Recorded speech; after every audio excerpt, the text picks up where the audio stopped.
शिक्षक दिवस पर उत्तराखंड के मुख्यमंत्री पुष्कर सिंह धामी ने शिक्षकों को दी शुभकामनाएं। सीएम धामी ने कहा, गुरुजनों के प्रति सम्मान की महान भारतीय परंपरा अधिक मजबूत बनाने की जरूरत।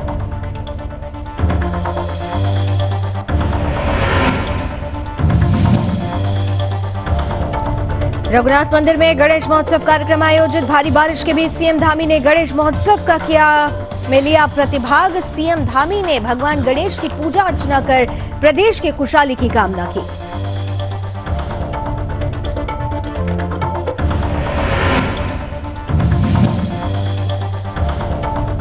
यूकेएसएससी मामले में सीएम धामी का बड़ा एक्शन। एसटीएफ ने अभ्यर्थियों और केंद्र संचालकों पर दर्ज कराया केस। कई लोगों पर हुई बड़ी कार्रवाई।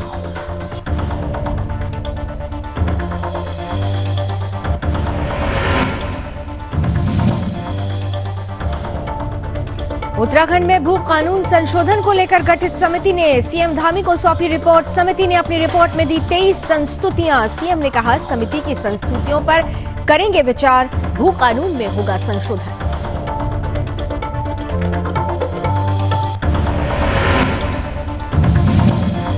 और शिक्षक दिवस पर कार्यक्रम आयोजित। विधानसभा अध्यक्ष रितु खंडूरी हुई शामिल। विधानसभा अध्यक्ष ने शिक्षक दिवस की दी राज्यवासियों को शुभकामनाएं।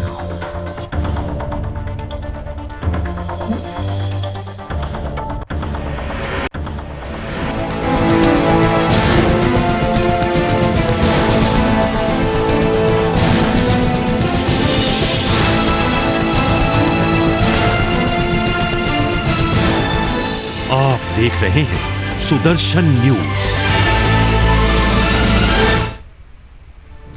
नमस्कार, अपना उत्तराखंड देख रहे हैं आप। आपके साथ मैं लावनी विनीत हूं। आइए बुलेटिन की शुरुआत करते हैं और सबसे पहले बात करते हैं मुख्यमंत्री पुष्कर सिंह धामी की, जो शिक्षक दिवस के अवसर पर प्रदेशवासियों को, विशेष रूप से सभी शिक्षकों को हार्दिक बधाई देने के लिए पहुंचे।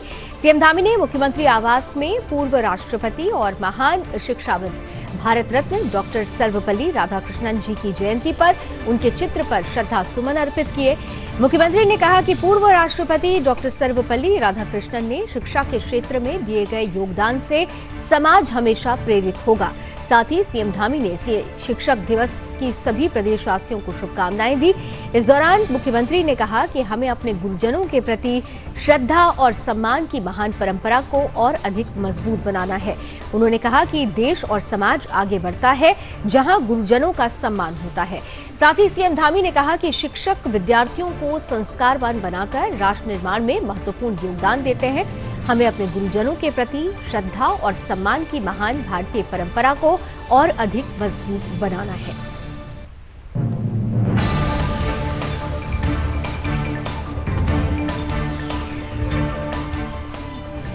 इधर गुरुद्वारा कॉलोनी क्लेमेंटाउन स्थित रघुनाथ मंदिर में गणेश महोत्सव के तहत कार्यक्रम आयोजित किया गया। गणेश महोत्सव में भारी बारिश के बीच उत्तराखंड के सीएम पुष्कर सिंह धामी यहां पर हिस्सा लेने के लिए पहुंचे। इस दौरान सीएम धामी का जोरदार स्वागत किया गया। सीएम धामी ने गणेश भगवान जी की पूजा अर्चना कर प्रदेश की खुशहाली की प्रार्थना की। साथ ही सीएम धामी ने भगवान गणेश का आशीर्वाद भी लिया। इस बीच मुख्यमंत्री धामी ने कहा कि भारत देश उत्सवों का देश है। साथ ही सीएम ने कहा कि उत्सव समाज को जीवंत बनाते हैं। इतना ही नहीं, सीएम धामी ने कहा कि भगवान गणेश हम सभी के जीवन में सुख समृद्धि लाए। मुख्यमंत्री पुष्कर सिंह धामी ने गणेश महोत्सव के अवसर पर 50 लाख की धनराशि देने की भी घोषणा की और साथ ही कहा कि इस धनराशि से एक हॉल बनवाया जाएगा ताकि गणेश महोत्सव आने वाले समय में और भी ज्यादा धूमधाम से मनाया जा सके। मुख्यमंत्री ने कहा कि भारी बारिश में गणेश महोत्सव में इतनी संख्या में लोग आए हैं, ये उनकी श्रद्धा को दर्शाता है। इतना भव्य गणेश महोत्सव का आयोजन यहां पर किया गया। इस अवसर पर विधायक, मेयर, अध्यक्ष राज्य वन विकास निगम कैलाश भी शामिल हुए।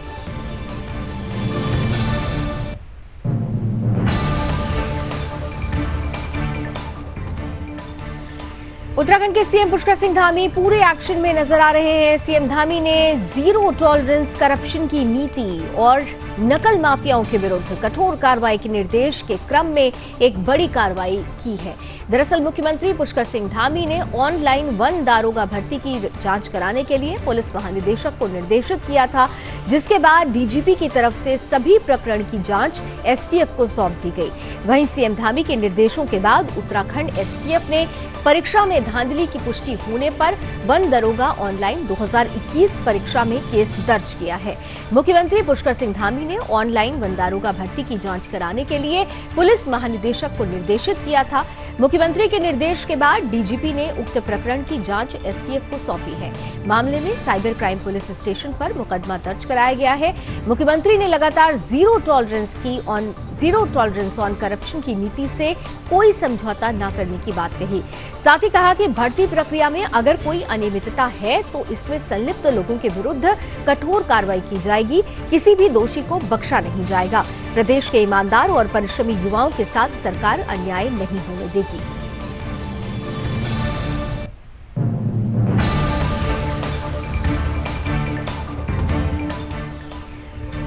वहीं उत्तराखंड राज्य में भू कानून के अध्ययन और परीक्षण के लिए गठित समिति ने उत्तराखंड के सीएम पुष्कर सिंह धामी को अपनी रिपोर्ट सौंप दी है। समिति ने प्रदेश हित में निवेश की संभावनाओं और भूमि के अनियंत्रित क्रय विक्रय के बीच संतुलन स्थापित करने के लिए अपनी 23 संस्तुतियां सरकार को दे दी है।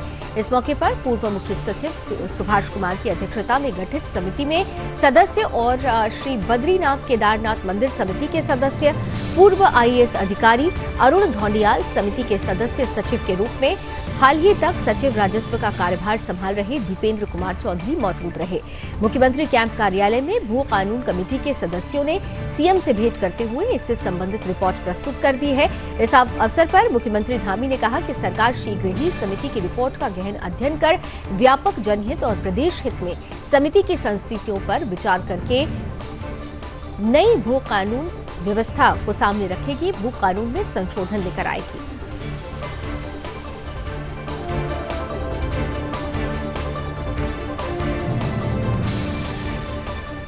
तो भू कानून व्यवस्था में सुधार के लिए निरंतर धामी सरकार प्रयासरत है। इसके लिए बाकायदा एक समिति गठित की गई थी। समिति से तय समय में एक रिपोर्ट तैयार करने को कहा गया था, जिससे संबंधित रिपोर्ट मुख्यमंत्री को सौंप दी गई है। मुख्यमंत्री कैंप कार्यालय में भू कानून कमेटी के सदस्यों की तरफ से ये रिपोर्ट उन्हें प्रस्तुत की गई।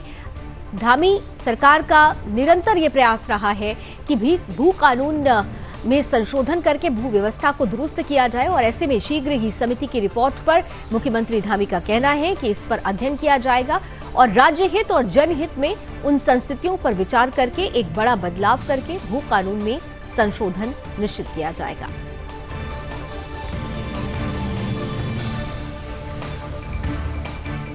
इधर शिक्षक दिवस के अवसर पर वीर चंद्र सिंह गढ़वाली उत्थान सेवा समिति की तरफ से कोटद्वार के प्रेक्षागृह में शिक्षक सम्मान दिवस का आयोजन हुआ।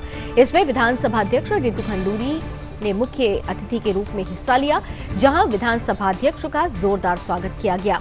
इस दौरान दीप प्रज्वलित कर कार्यक्रम का शुभारंभ हुआ। शिक्षकों को सम्मान पत्र देकर उन्हें सम्मानित भी किया गया।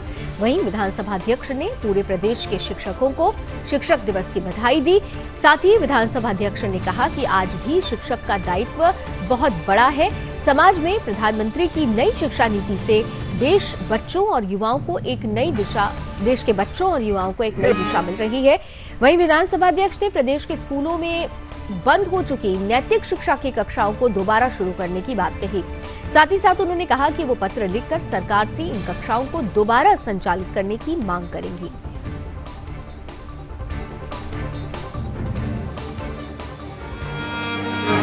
तो आज शिक्षक दिवस की बधाई और ढेर सारी शुभकामनाएं देना चाहूँगी। आप सब जानते हैं कि आज 5 सितंबर को हम शिक्षक दिवस मनाते हैं,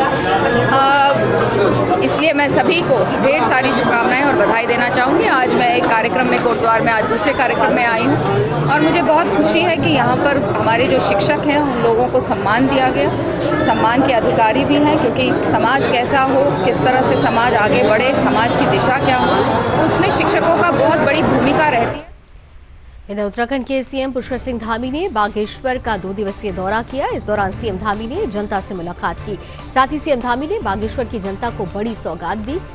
सीएम धामी के साथ बागेश्वर दौरे में बागेश्वर के विधायक कैबिनेट मंत्री चंदन रामदास, कपकोट विधायक सुरेश गढ़िया, अल्मोड़ा लोकसभा क्षेत्र के सांसद अजय टमटा भी उपस्थित रहे। बागेश्वर दौरे के दौरान सीएम धामी ने गरुड़ क्षेत्र में नंदा अष्टमी मेले का भी उद्घाटन किया। इस बीच सीएम धामी ने गरुड़ में एक मेडिकल कॉलेज खोलने का एक प्रस्ताव भी केंद्र सरकार को भेजने की घोषणा की है। दूसरे दिन सीएम धामी ने बागेश्वर पहुंचकर बागनाथ मंदिर में पूजा अर्चना की, साथ ही नवनिर्मित भैरव मंदिर और नवनिर्मित बागनाथ मंदिर को जोड़ने वाले झूला पुल का भी उद्घाटन किया। इस दौरान सीएम धामी ने बागेश्वर वासियों को बड़ी सौगात देते हुए 13 योजनाओं का लोकार्पण किया। इतना ही नहीं, सीएम धामी ने बागेश्वर के बिलोना में नवनिर्मित बागेश्वर परिवहन डिपो को 19वें डिपो के रूप में उद्घाटन करते हुए बागेश्वर परिवहन डिपो को 21 बसों की सौगात भी दी। धामी की बड़ी सौगात से क्षेत्र में काफी खुशी का माहौल है। जनता ने मुख्यमंत्री का आभार व्यक्त किया है।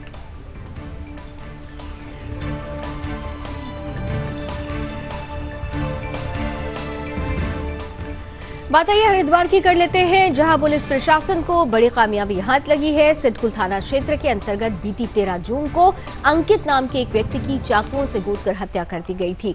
मृतक के परिजनों की ओर से अज्ञात के खिलाफ तहरीर देकर हत्या का मुकदमा दर्ज कराया गया था, जिसके बाद पुलिस ने मामला दर्ज कर जांच शुरू कर दी। पुलिस ने मामले के छानबीन के दौरान हत्या के आरोपी को गिरफ्तार कर लिया है। वहीं इस मामले में सीओ सदर ने कहा है कि 13 जून को एक फैक्ट्री में काम करने वाले युवक की चाकुओं से कर हत्या कर दी गई थी। इसे लेकर पुलिस लगातार छानबीन कर रही थी। छानबीन के दौरान पुलिस ने मामले का खुलासा करते हुए आरोपी को गिरफ्तार कर लिया। फिलहाल मामले में आरोपी से पूछताछ जारी है।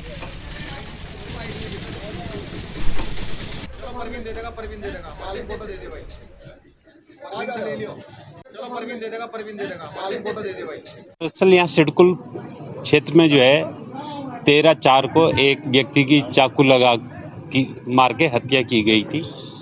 उस हत्या की रिपोर्ट जो है मृतक के चाचा रमेश द्वारा दर्ज कराई गई थी।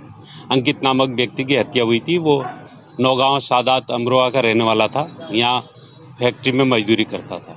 उस आधार पर जो है पुलिस द्वारा जो है, चूंकि अननोन केस था, काफ़ी प्रयास किए गए, काफ़ी कोई रंजिश सामने नहीं आई। लगातार CCTV फुटेज और मोबाइल की सहारा लिया गया, तो उसमें जो है एक सुनील नामक जो व्यक्ति है उससे पूछताछ की गई, तो उसने अपने हत्या करना कबूल। और बात अब केदारनाथ धाम की कर लेते हैं। हेमकुंड साहिब और सहस्त्रधारा में हेलीपैड बनेंगे, जिससे यात्रियों को काफी सुविधा मिलेगी। दरअसल उत्तराखंड में हवाई सेवाओं का विस्तार होने के साथ ही यात्री सुविधाओं पर सरकार का विशेष फोकस है। इसके लिए केदारनाथ धाम, सहस्त्रधारा और हेमकुंड साहिब में हेलीपोर्ट बनाए जाएंगे। यात्रियों को इन हेलीपोर्ट पर वेटिंग रूम के साथ ही बैठने, पूछताछ काउंटर और जलपान सहित सभी जरूरी सुविधाएं मिलेंगी। दरअसल प्रदेश में उड़ान योजना के तहत हवाई सेवाओं का विस्तार किया जा रहा है। वर्तमान में 83 हेलीपैड हैं, जिनमें 51 सरकारी और 32 प्राइवेट हैं, जबकि 22 हेलीपैड बनाने का काम चल रहा है। पर्यटन को बढ़ावा देने के उद्देश्य से पर्यटन विभाग ने 33 नए हेलीपोर्ट और हेलीपैड प्रस्तावित किए हैं, जिसमें 10 प्रस्ताव इन जिलों से प्राप्त हुए हैं। वहीं सचिव नागरिक उड्डयन दिलीप जावलकर ने कहा कि सहस्त्रधारा में लगभग 11 करोड़ की लागत से अंतर्राष्ट्रीय स्तर का हेलीपोर्ट बनाया जा रहा है, जिसकी क्षमता 600 यात्रियों की होगी। इसके अलावा केदारनाथ धाम और हेमकुंड साहिब में एक हेलीपोर्ट प्रस्तावित है। 4 धाम यात्रा के दौरान गुप्तकाशी, सिरसी और फाटा से हेली सेवा का संचालन किया जाता है। उन्होंने कहा कि अभी तक केदारनाथ धाम में हेलीपोर्ट नहीं है, जिससे यात्रियों को सुविधा न मिलने के कारण दिक्कतों का सामना करना पड़ता है। लेकिन जब अब केदारनाथ धाम में हेलीपोर्ट बनने के बाद यात्रियों को काफी सुविधा हो जाएगी।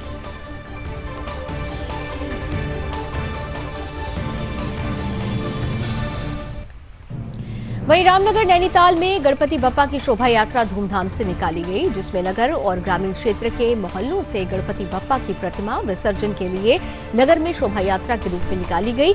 इस दौरान भक्तों ने गणपति बप्पा मोरिया के जयकारे लगाए। शोभा यात्रा में भारी संख्या में लोग शामिल हुए।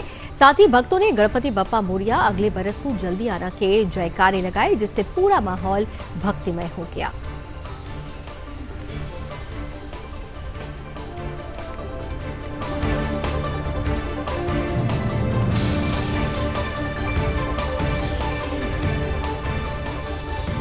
और अब उत्तराखंड के मौसम की बात कर लेते हैं। प्रदेश भर में बारिश का दौर अब भी जारी है। बारिश से जनजीवन पूरी तरह से अस्त व्यस्त हो चुका है। इसके चलते पर्वतीय क्षेत्रों में मलबा और बोल्डर आने से 3 राज्य मार्गों सहित कुल 125 सड़कें बंद हो गई हैं। बंद मार्गों को खोलने के काम में कुल 192 जेसीबी मशीन लगाई गई हैं। सचिवालय स्थित राज्य आपातकालीन परिचालन केंद्र से मिली जानकारी के अनुसार लोक निर्माण विभाग के अंतर्गत रविवार को 31 मार्ग बंद हुए हैं, जिनमें से 63 मार्ग एक दिन पहले से बंद थे। कुल 94 अवरुद्ध मार्गों में से 37 को रविवार को खोल दिया गया, जबकि 57 मार्ग अब भी अवरुद्ध हैं।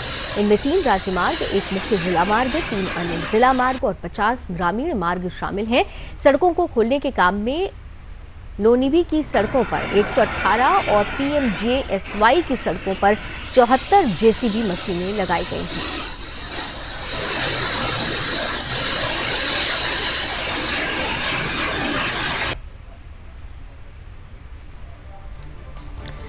आइए बात उत्तरकाशी की करते हैं, जहां थत्यूड़ मार्ग पर भूस्खलन हुआ है। मोटर मार्ग पर सुबह खोली के पास भारी बोल्डर गिर गए।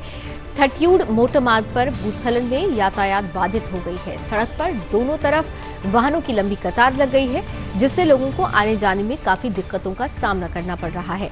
चट्टान से यात्री वाहन खुलने का इंतजार, क्योंकि रास्ते बंद हो चुके हैं, इसलिए यात्री वाहन पूरा रास्ता खुलने का इंतजार कर रहे हैं। वहीं उत्तरकाशी से देहरादून और देहरादून से उत्तरकाशी जाने वाले वाहनों की सड़क के दोनों तरफ लंबी कतारें लगी हुई हैं।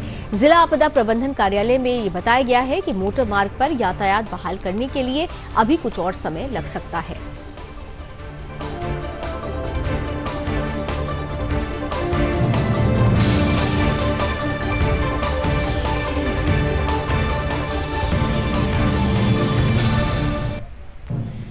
पौड़ी शहर के अपर चोपड़ा निवासी और बीजेपी के जिला प्रचार मंत्री पौड़ी रामभक्ति लाल अपनी बेटी के शव के लिए दर-दर की ठोकरें खाने को मजबूर हैं।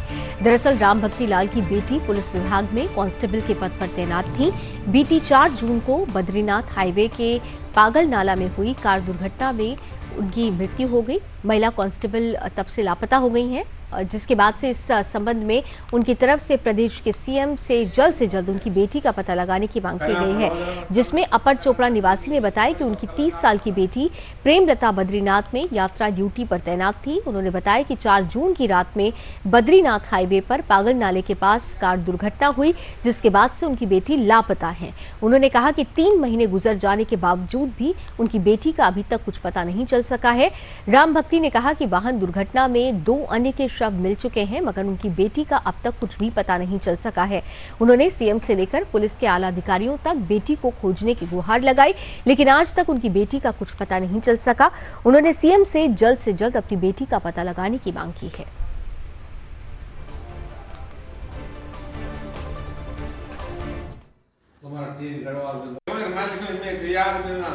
सर्दी में मुख्यमंत्री महोदय जी के पास तो गया था सर, उन्होंने मुझसे ये कहा था कि मतलब ये है कि तुमको क्या चाहिए।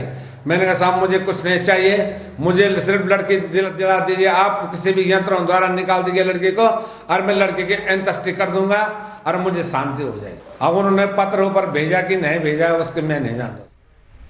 और आइए खबर हरिद्वार से लेते हैं, जहां त्रिस्तरीय जिला पंचायत चुनाव को लेकर तैनाती शुरू हो चुकी है।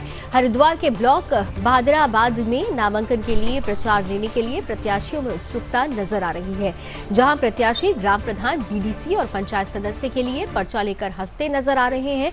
दरअसल त्रिस्तरीय जिला पंचायत चुनाव को लेकर प्रशासन की तरफ से नामांकन सहित मतदान की तिथि तक की घोषणा कर दी गई है। इसके चलते प्रत्याशियों की तरफ से नामांकन करने के लिए पर्चा भरने की होड़ लग गई। वहीं पंचायत चुनाव को लेकर बीडीओ ब्लॉक बहादराबाद मानव मित्तल ने जानकारी देते हुए बताया कि 80 ग्राम पंचायतों का मास्टर सेट तैयार कर लिया गया है, बाकी के सेट तैयार किए जा रहे हैं। उन्होंने कहा कि जानकारी उन्होंने दी है कि वोटर लिस्ट में कई तरह की तब्दीलियां हुई हैं, जिसमें कुछ नाम नए जोड़े गए हैं, कुछ पुराने नामों को हटाया भी गया है। इस फेरबदल के बाद जो मास्टर सेट तैयार हुए हैं वो सभी ग्राम पंचायत अधिकारियों को दिए जा रहे हैं। डालूवाला निवासी का कहना है कि जिला पंचायत चुनाव को लेकर लोगों में काफी उत्सुकता है, जिसके चलते प्रत्याशी नामांकन के लिए पर्चा लेने के लिए आ रहे हैं और अपना नामांकन का प्रक्रिया को भी पूरा कर रहे हैं।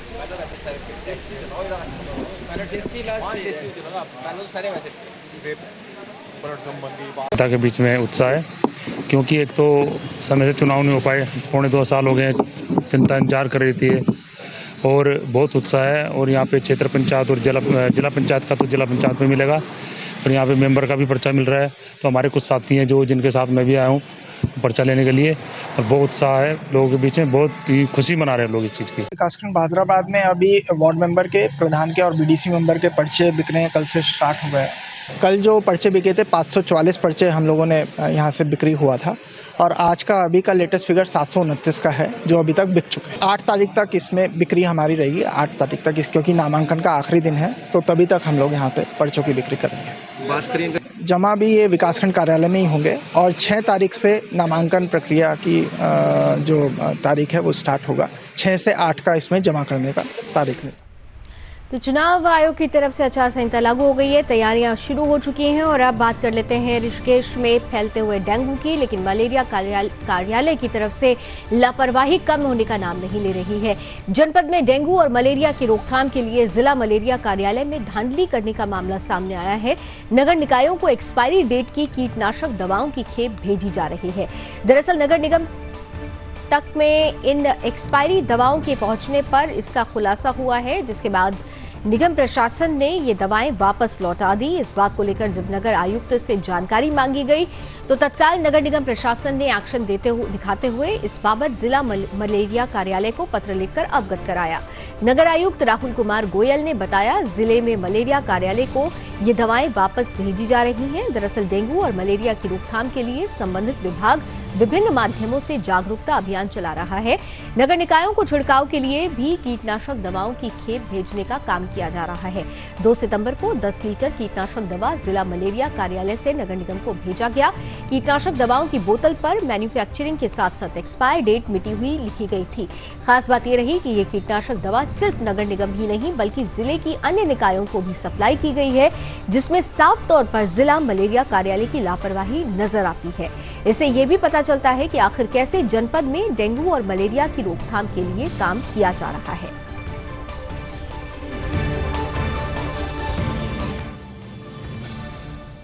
आपको बताना चाहूँगा कि जिला मलेरिया अधिकारी कार्यालय के माध्यम से हम लोग को 10 लीटर जो कीटनाशक दवाई होती है इंसेक्टिसाइड, उसकी प्राप्ति कराई गई थी कल 2 तारीख को। जब उसका हम लोगों ने अवलोकन किया, उसको देखा, तो उसमें क्योंकि मैन्युफैक्चरिंग डेट और एक्सपायरी डेट उसमें स्पष्ट नहीं थी, मेंशन नहीं थी, कहीं ना कहीं लेबल उसका फटा हुआ था, डे डाउन था, तो उस कारण से वो चीज़ थोड़ा संदेहास्पद लगी हम लोगों को। तो इस कारणवश हम लोगों ने जिला मलेरिया अधिकारी देहरादून को यहाँ से पत्राचार कह के इस संबंध में अवगत करा दिया है और उनको स्पष्ट कर दिया है कि जो है इसको हम अभी उपयोग में नहीं ला रहे हैं और भविष्य में भी इस प्रकार की जो दवाइयाँ और कीटनाशक इत्यादि कोई उपलब्ध कराए जाते हैं, तो अगर उसमें इस प्रकार का कोई कमी पाई जाती है, मैन्युफैक्चरिंग एक्सपायरी डेट वगैरह नहीं मिलती है हम लोग को। इधर उत्तराखंड में पेपर लीक मामला तूल पकड़ता जा रहा है और इसी कड़ी में यूकेएसएससी पेपर लीक मामले में रविवार को 34वीं गिरफ्तारी हुई है। एसटीएफ ने आयोग के पूर्व संविदा कर्मी पीआरडी जवान को गिरफ्तार कर लिया। उसने पहले भी इस मामले में कई गिरफ्तारियां इससे पहले हो चुकी हैं। पकड़े गए आरोपी पर पत्नी को नकल कराने का आरोप है। पेपर लीक मामले में अब तक कुल 92 लाख कैश बरामद किया जा चुका है। फिलहाल मामले में अभी आगे की कार्रवाई जारी है। आपको बता दें कि सरकार की तरफ से पहले ही स्पष्ट कर दिया गया था कि पेपर लीक मामले में जो कोई भी जिम्मेदार व्यक्ति होगा उसे बख्शा नहीं जाएगा। इसके लिए बाकायदा एसटीएफ को इसकी जांच भी सौंपी गई है। 33 लोगों की गिरफ्तारी पहले हो चुकी है और अब ये 34वीं गिरफ्तारी है। इसी के साथ साथ इस मसले को लेकर राज्य में राजनीति भी तेज हो चुकी है। विपक्ष लगातार सरकार पर सवाल खड़े कर रहा है, लेकिन सरकार की तरफ से निरंतर ये कहा जा रहा है कि जो भी इसमें दोषी होंगे, भले ही वो सरकार का कोई व्यक्ति क्यों ना हो, उस पर कड़ी से कड़ी सख्त कार्रवाई जरूर की जाएगी।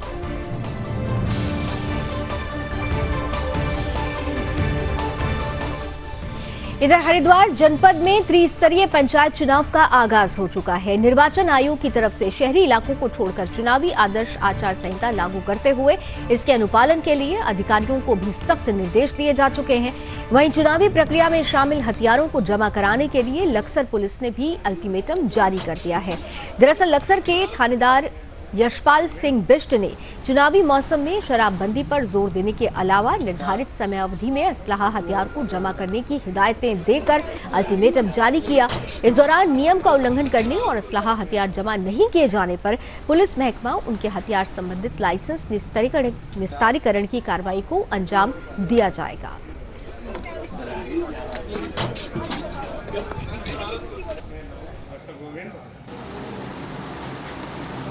शराबबंदी को कैसे रोकना है और जल्द से जल्द असला जमा करें लोग, ये हमें कहलवाना है।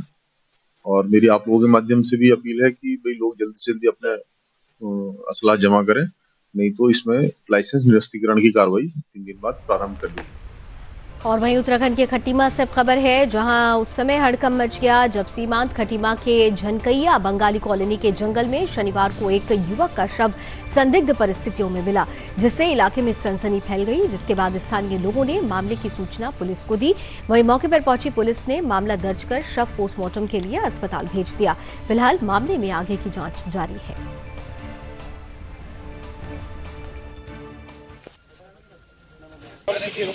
जत्ता मेडिकल है बनबसा में, ये यहीं इस्लाम नगर में रहता है, जो कल से गायब था।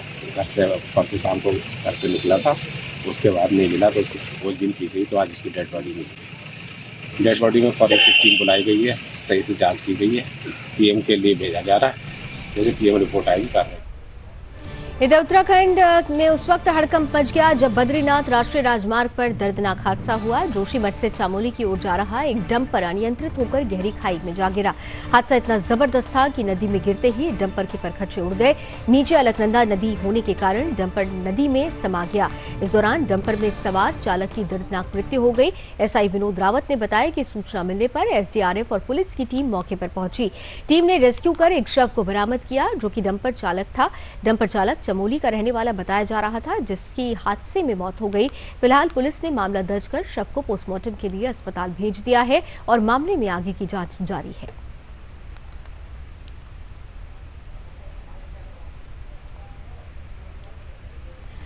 वही बात अब किच्चा की कर लेते हैं, जहां चेन स्नैचिंग का मामला सामने आया है। किच्चा थाने के अंतर्गत घर के दरवाजे पर वृद्ध महिला को घायल करके 2 बदमाशों ने महिला के गले में पड़ी सोने की चेन छीनकर फरार हो गए।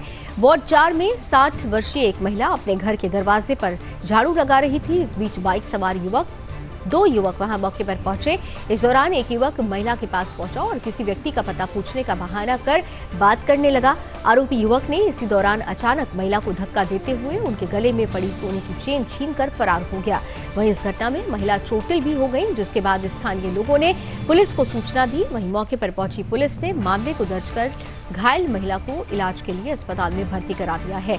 फिलहाल मामले में आरोपी की तलाश जारी है।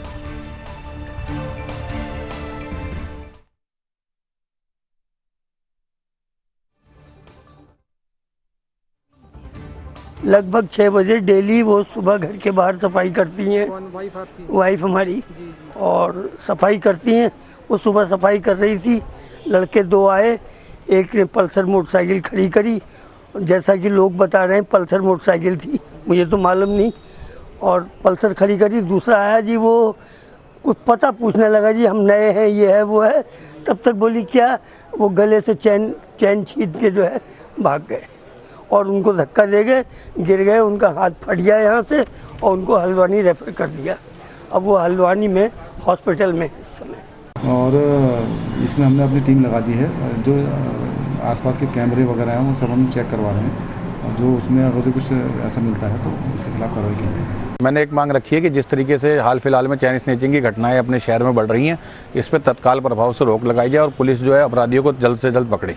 हाँ, वो भी उठाया मैंने। कई देखा बाइकर जो है बहुत सलेंसर से उत्पाद मचा रहे हैं, आवास का पंजाबी मोहल्ला, कई जगह मैंने देखा कि इस तरीके की घटनाएं हो रही हैं, उस पर भी रोक लगाने की मांग की है। हाँ, बहुत तेजी से बढ़ रही हैं, लोगों में अविश्वास फैल रहा है और पुलिस का काम है जनता में विश्वास दिलाना। अगर नहीं होगा तो व्यापार मंडल को आंदोलन करना पड़ेगा। पूर्व में भी पहले भी किए थे, अगर अब दोबारा जरूरत पड़ेगी तो दोबारा करेंगे। और चलिए इसी के साथ अपना उत्तराखंड में अभी बस इतना ही, लेकिन देश और दुनिया की तमाम खबरों के लिए आप जुड़े रहिए सुदर्शन न्यूज के साथ। जय हिंद।